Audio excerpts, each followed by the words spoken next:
Bapak Ibu sekalian, sungguh sukacita ketika kita sama-sama boleh mendengarkan kembali kebenaran firman Tuhan yang terambil dari kitab Roma pasalnya yang ke-6 ayatnya yang ke-15 sampai dengan yang ke-23.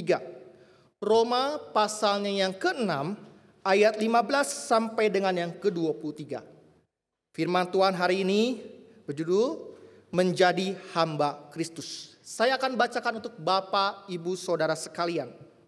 Ayat 15. Jadi bagaimana?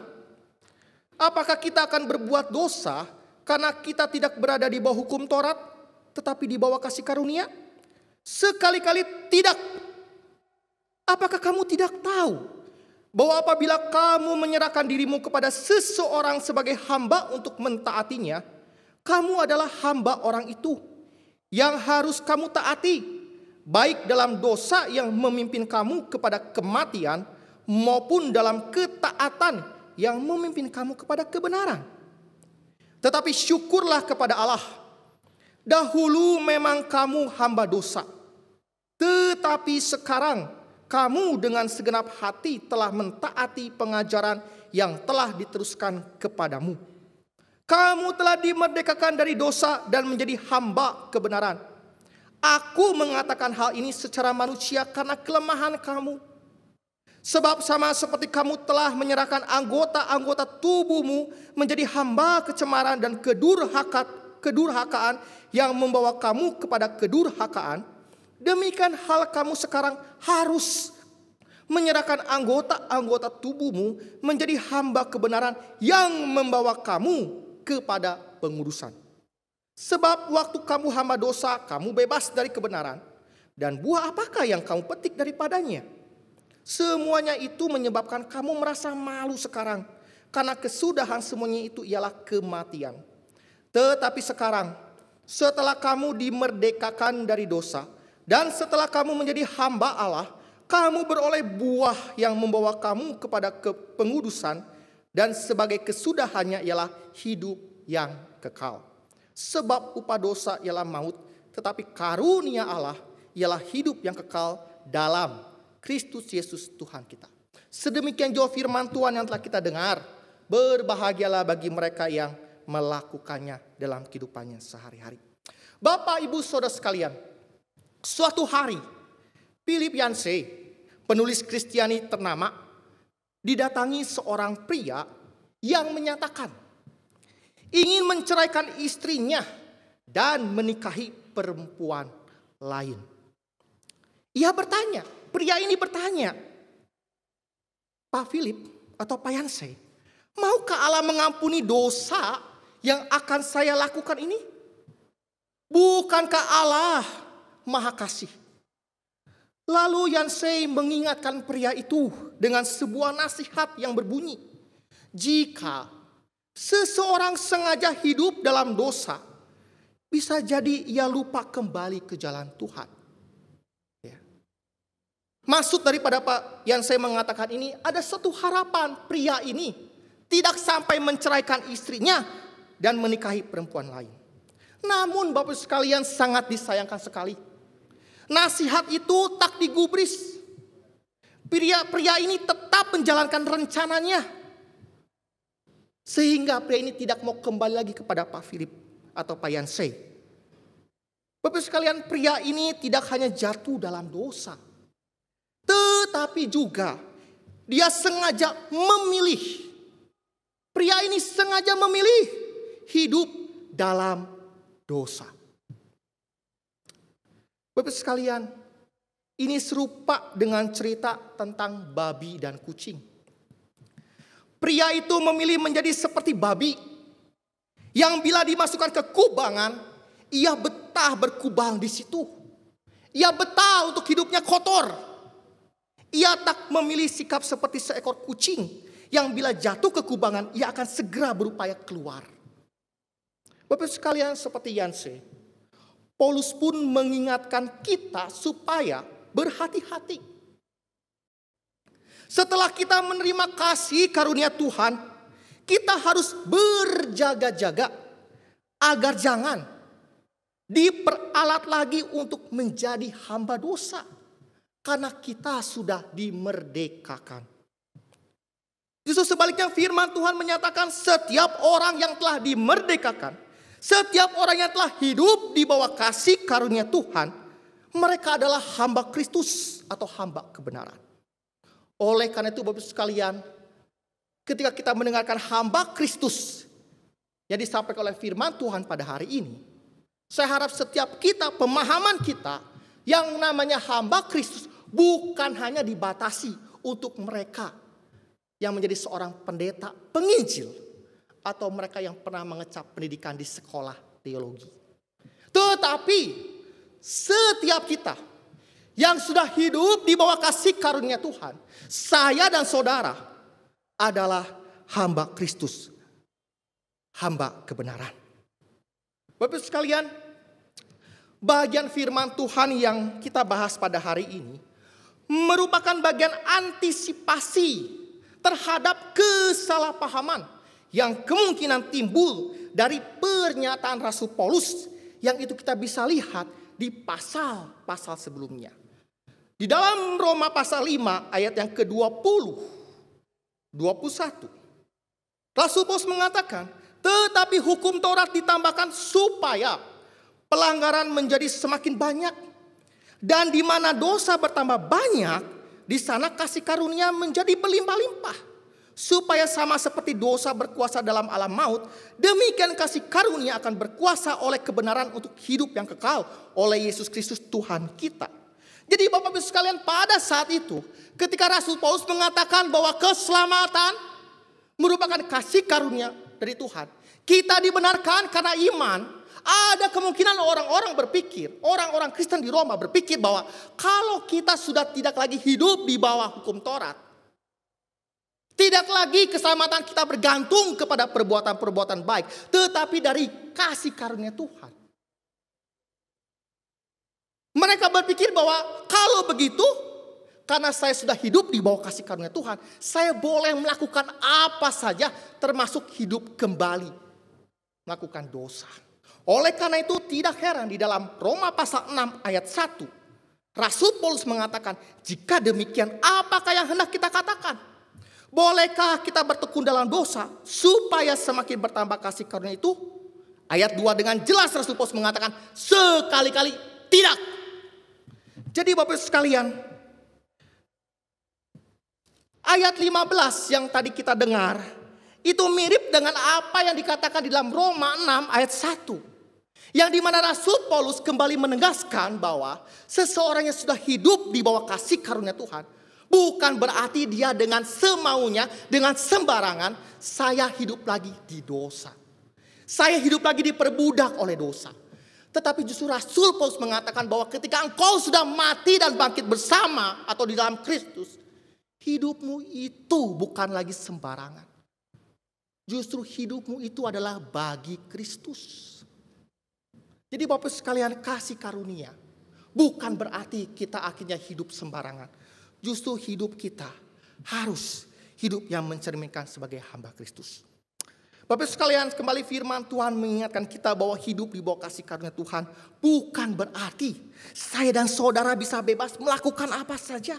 Apalagi kembali melakukan dosa yang telah kita tinggalkan. Tetapi justru dalam kasih karunia Tuhan, saya dan saudara tidak lagi diikat dan diperbudak oleh dosa. Oleh karena itu, janganlah kita hidup dengan sembarangan. Bapak sekalian, ada dua alasan mengapa kita tidak boleh lagi hidup diperbudak oleh dosa atau hidup dengan sembarangan. Yang pertama adalah kematian kekal, Bapak sekalian. Kematian kekal ini ada kaitan dengan nanti apa yang kita alami di neraka, siksaan yang kekal. Yang terlebih lagi menyakitkan adalah di mana hubungan kita dengan Tuhan terputus.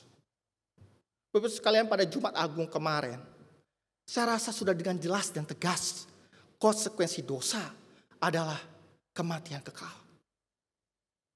Dan yang kedua, ketika kita terus hidup di dalam dosa, hidup kita penuh dengan kecemaran.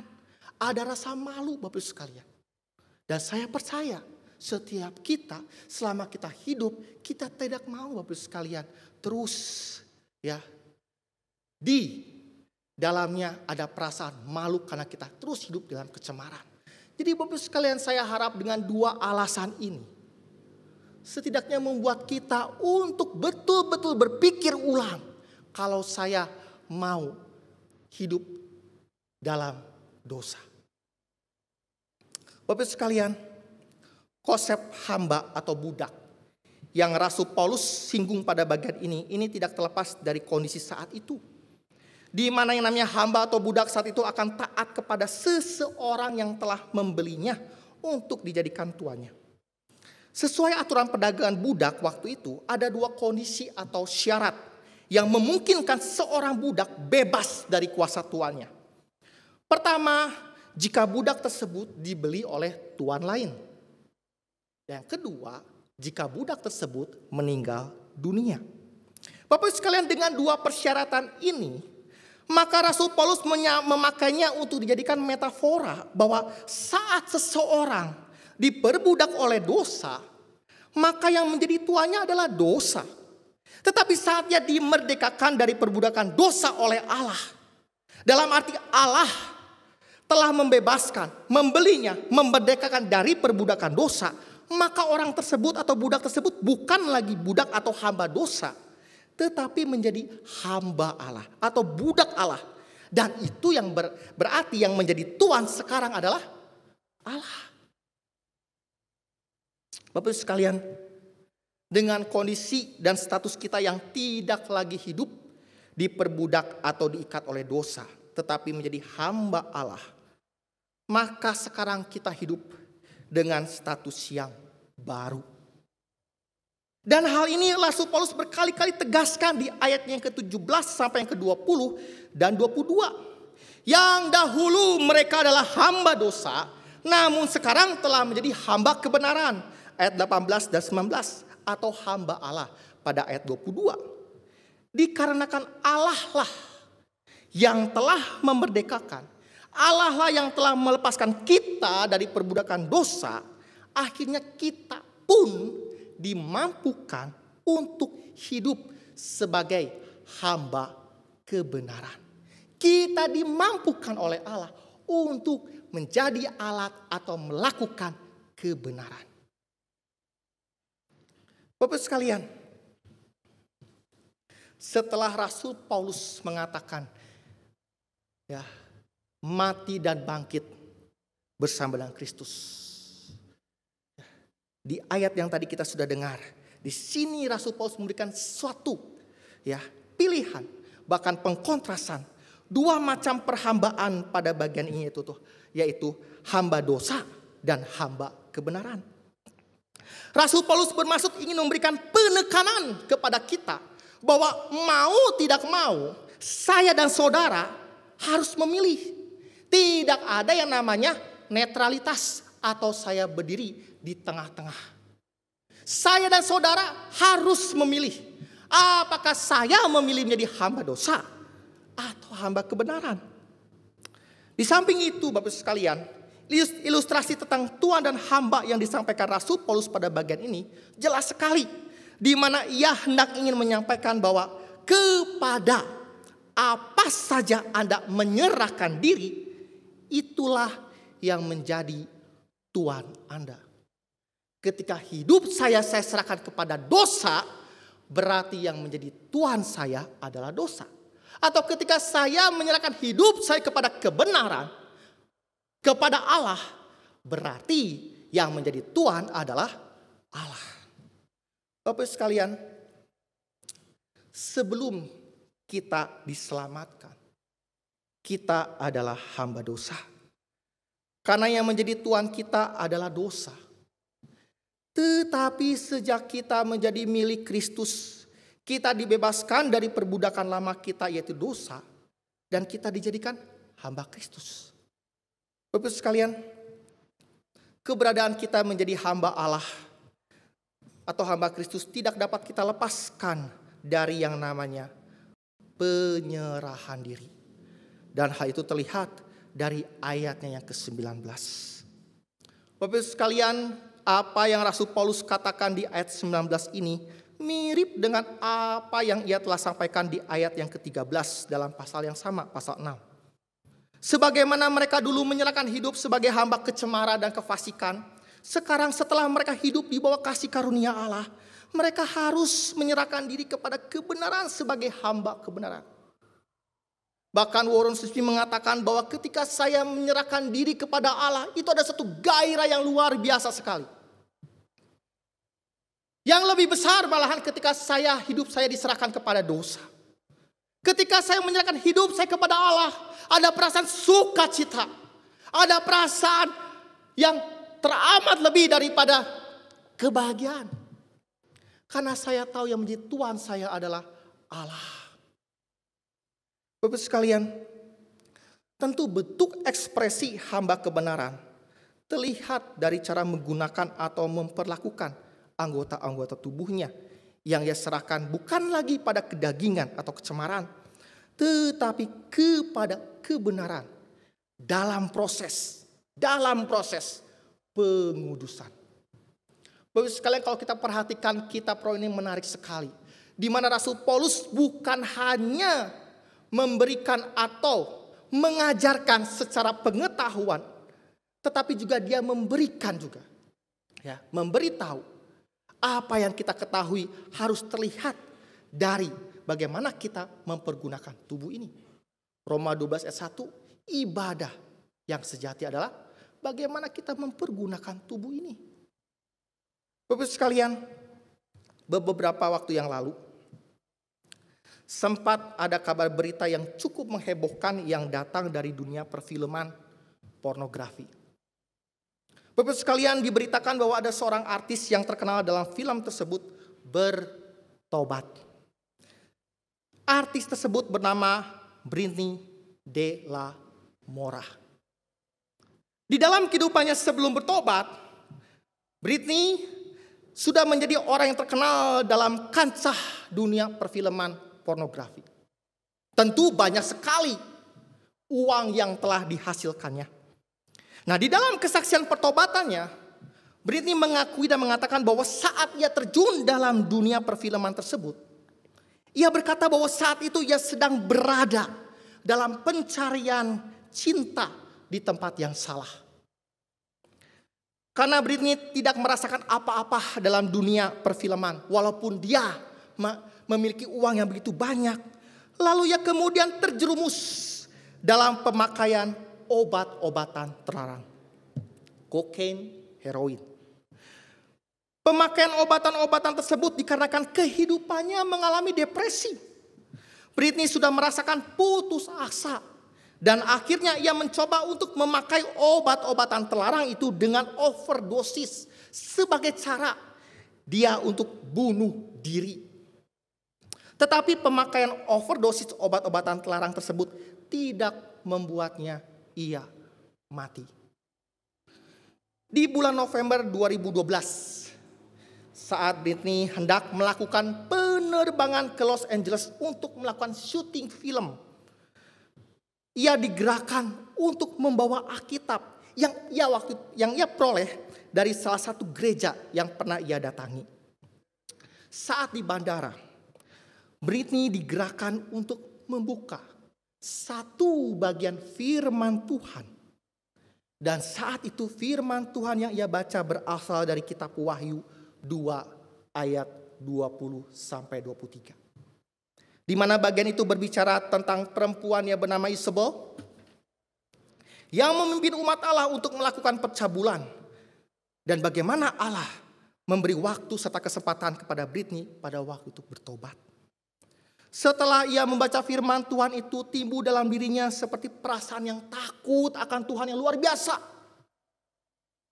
Dan bukannya hanya takut akan Tuhan, tetapi juga ia merasakan kasih dan anugerah Tuhan. Karena Tuhan telah mengingatkannya akan kecemarannya, akan segala bentuk keberdosaannya. Dan Tuhan memberikan kepadanya kesempatan untuk bertobat. Pada bulan Desember 2012, berarti sebulan berikutnya, akhirnya Britney membuat komitmen sebagai bentuk dari pertobatannya. Komitmen tersebut adalah ia akan menjaga kekudusan di dalam hidupnya, bahkan saat ia berpacaran. Pada tahun 2016 setelah ia berpacaran lebih dari 3 tahun bersama seorang pria bernama Richard de la Mora, akhirnya mereka melangsungkan pernikahan. Dan saat ini mereka berdua dipakai oleh Tuhan menjadi hamba Allah, melayani orang-orang yang bergumul dengan pornografi, melayani orang-orang yang bergumul dengan keterikatan obat-obatan.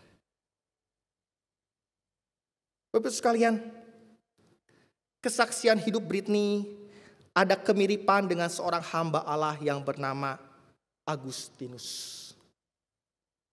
Masa lalu Agustinus pun memiliki kekelaman karena ia sempat hidup di dalam percabulan, kenajisan.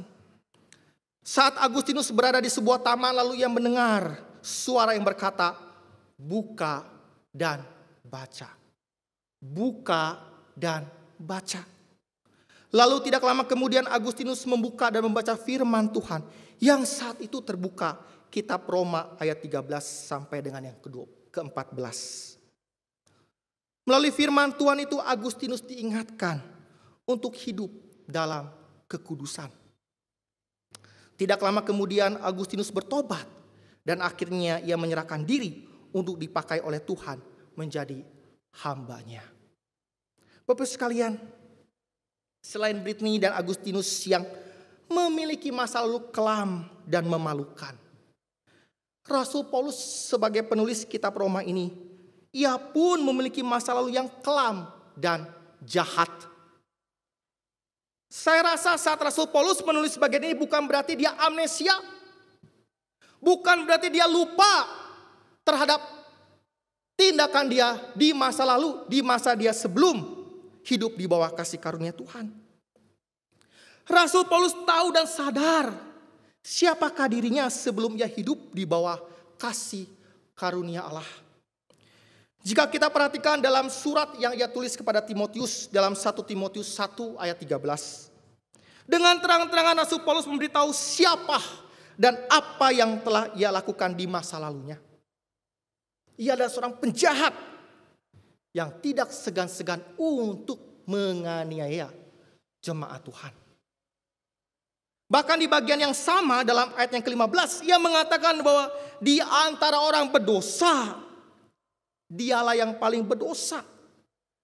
Dan dalam kasih Tuhan yang besar, dalam hal kesabarannya, akhirnya ia dipakai oleh Allah menjadi alat penyampai kebenaran. Ini bisa terjadi karena bentuk dari kasih karunia Tuhan kepadanya. Bapak Ibu Saudara sekalian, bukan hanya Britney, Agustinus dan Rasul Paulus saja yang Allah pakai menjadi hamba kebenaran atau hamba Allah. Allah pun memilih kita untuk menjadi hamba-hambanya.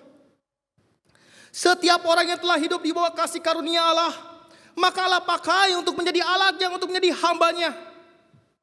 Dan saya yakin bahwa keberadaan kita tidak jauh lebih baik dibandingkan dengan ketiga orang yang tadi saya sebutkan. Setiap kita tentu memiliki masa lalu yang tidak bisa kita ubah. Yang ada kita hidup di dalam penyesalan. Di mana dalam masa lalu tersebut kita pernah jatuh dalam dosa dan kesalahan. Yang bagi diri kita dan sesama kita sulit untuk diampuni. Tetapi bagi Allah yang adalah Maha Kasih, Dia tetap mau memakai saya dan saudara untuk menjadi hambanya. Ingat Bapak Ibu sekalian, dengan peristiwa Tuhan Yesus yang tersalib bagi manusia yang berdosa. Salib menunjukkan karya penebusannya yang agung dan mulia. Darah yang menetes tercurah sebagai bukti Dia memerdekakan kita dari perbudakan dosa. Salib menunjukkan bahwa kita saat ini hidup di dalam status yang baru.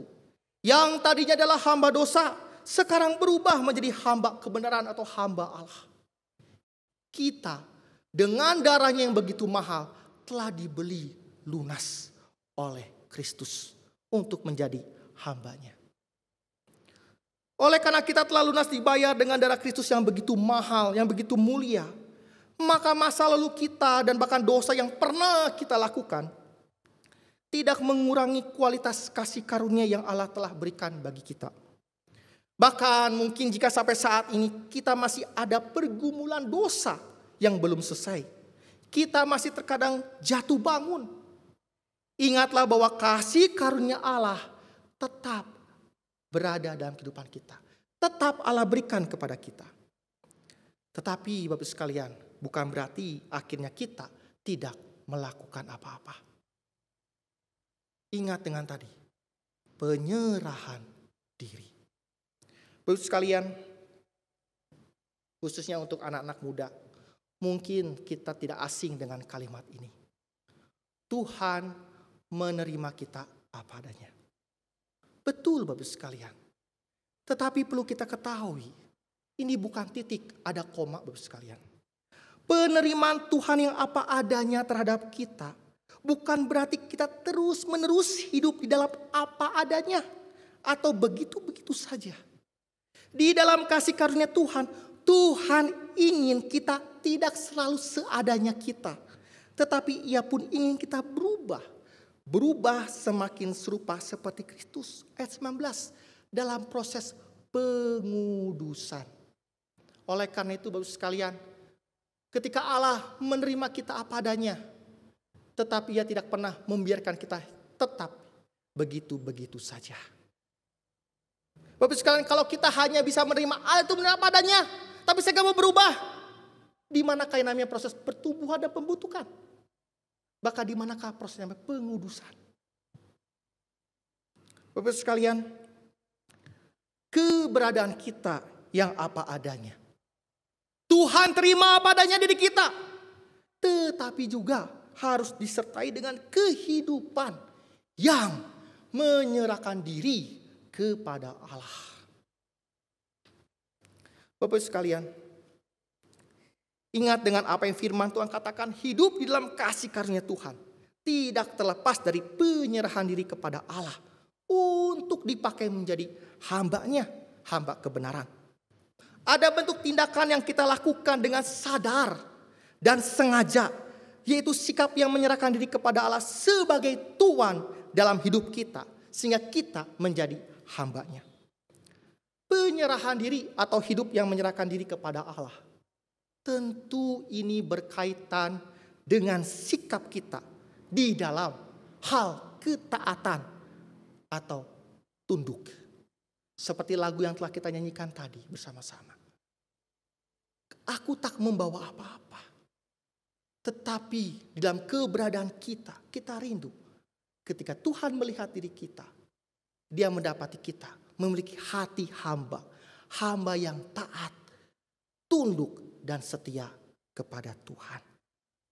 Bapak Ibu sekalian, ketika seseorang dilahirkan kembali, dia menerima Roh Kudus yang memerintahkan orang percaya.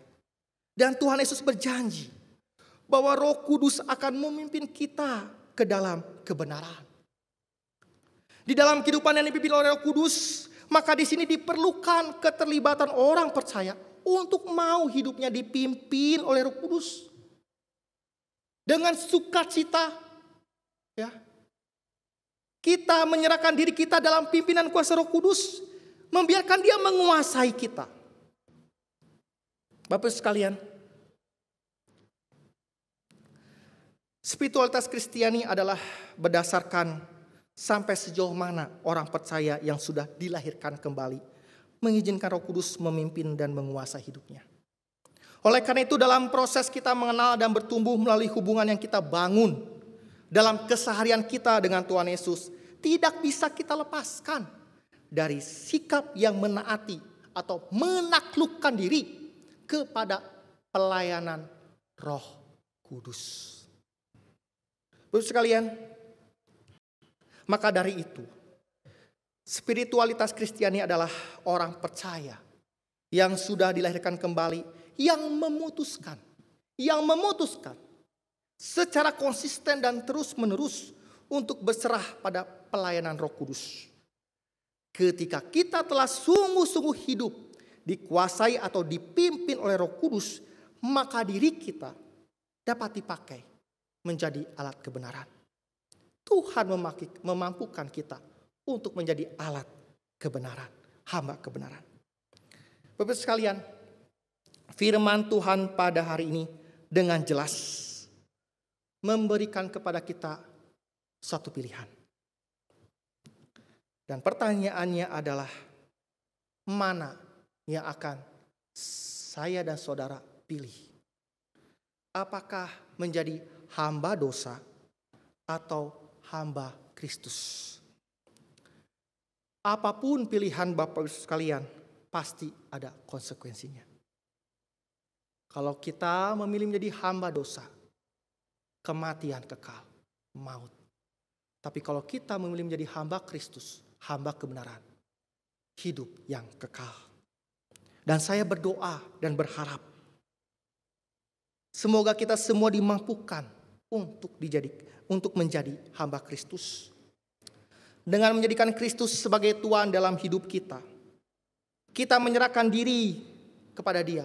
Berarti kita pun menyerahkan diri, seluruh anggota tubuh kita, untuk dipakai Allah menjadi alat kebenaran dalam mengerjakan kebenaran.